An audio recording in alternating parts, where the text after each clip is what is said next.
I'm angry. You know what I do when I get upset to feel better? That's right, I gatekeep the board gaming community. Now, for those of you that don't know, gatekeeping is a term that probably originated from the Legend of Heaven or like martial arts dojo, something like that. But what it really means is to keep someone out of like a group, club, or place, whatever, through some arbitrary means, usually. So if you've ever heard someone say something along the lines of like, "You're not a real board gamer if you play that," or "That's not a real board game," like that's gatekeeping. And if you ever say something like this, just stop. Like at best, you look like a jerk, and at worst, you're excluding people from the hobby, which is awful. But that being said, I'm still angry, and so I'm gonna gatekeep you. And this is why your 10 favorite games aren't worth playing. Okay, well, you probably see the problem here. This is a YouTube video. I can't talk to you directly. I don't know who you are. I mean, I might know you, but I don't know who's watching this at any given point. I have no idea what your 10 favorite games are. So, I'm going to go with the top 10 games on Board Game Geek, and it's very likely, as shown by this diagram, that some of these games are your favorite games too. So, there. And we'll start with number 10, Great Western Trail. And just take a look. Take a good, long look. If this game had been a little more popular, this would have been the face of board gaming. The most boring twins and like Dr. Zaius over here. But anyway, I'm American, so obviously I don't know my own history. But I do have Wikipedia, and in no section of any Great Western Trail entry does it mention reaching San Francisco. And what's the deal with the citizens of San Francisco anyway? Why are they so picky about their cows? They should be happy to get anything that crosses the Rockies in that time, but they need like the biggest, bougiest cows of all time. Doesn't make sense. This game's unplayable. Alright, the next game is Star Wars Rebellion, and full disclosure, I haven't played this game, but I do know that if I look up this game, there's already another game with the same name. To be fair, it's not a board game, it's a game on Steam. It actually looks pretty good, if probably a little dated at this point, but I digress. The other thing, though, and this is criminal, is in the rulebook, check this out. Star Wars Rebellion can be even more fun with 3 or 4 players. Up to 2 players can play on each team, collectively controlling either the Galactic Empire or the Rebel Alliance.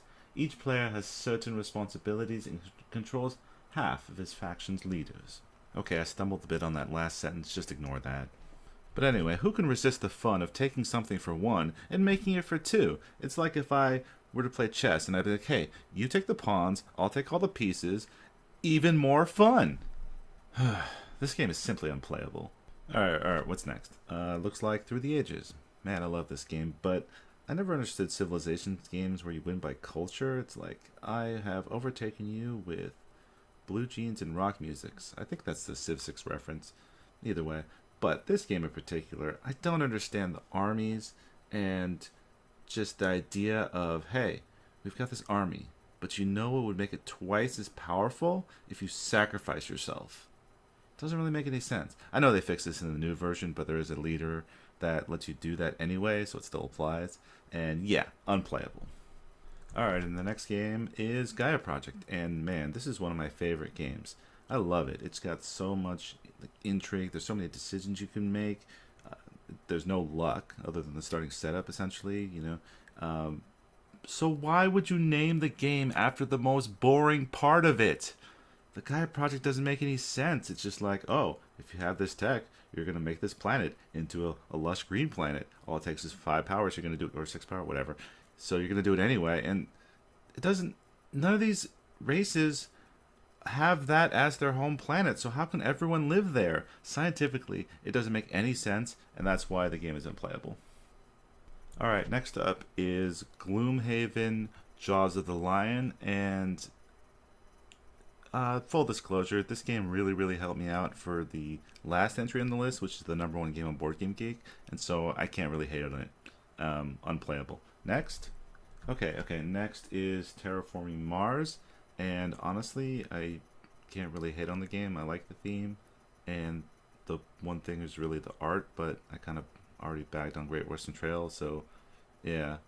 To be honest, I'm actually starting to feel better. I'm not really angry anymore, and the joke is kind of lost, so I'm going to move on to the next one, which is Twilight Imperium 4th Edition, which is kind of a game that gatekeeps itself. I don't need to gatekeep this game. The community is good enough at doing that on its own. So, alright. Next, then, is Brass Birmingham. And, well, this was Brass. It's split into two games, Birmingham and Lancashire. And, weirdly, like, if you play Birmingham, Lancashire's on the map there. And if you play Lancashire, Birmingham's on the map. I don't see why they're named after each other. Do people like to drink in Birmingham? Is that what's going on here? You don't even need to go to Birmingham. In Birmingham, there's the whole surrounding. Unplayable. Number 2, Pandemic Legacy. And, well, this is a very convenient game. I mean, like, wouldn't it be nice if just every month all the viruses just kind of clean themselves up and started over? And we just do a reset? I mean, that's what happens. So it's not really realistic, is it? Yeah, so unplayable. And then number 1, Gloomhaven.